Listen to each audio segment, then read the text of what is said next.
ಈಗ ನಾವು ನೋಡುತ್ತಿರುವುದು ಇಲ್ಲಿರುವಂತಹ ಶ್ರೀ ರಾಮನ ಸನ್ನಿಧಿಯನ್ನು.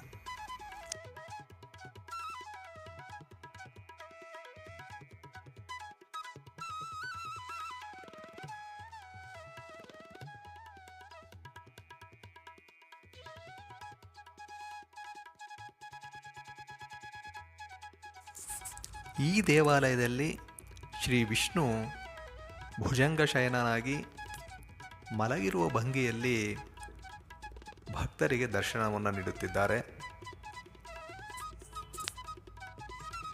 ಇಲ್ಲಿನ ವಿಶೇಷತೆ ಏನು ಅಂದರೆ, ಬೇರೆ ದೇವಾಲಯಗಳಲ್ಲಿ ವಿಷ್ಣು ಬಲಗಡೆಗೆ ಮಲಗಿದ್ದರೆ ಇಲ್ಲಿ ಎಡಗಡೆಗೆ ಮಲಗಿದ್ದಾರೆ.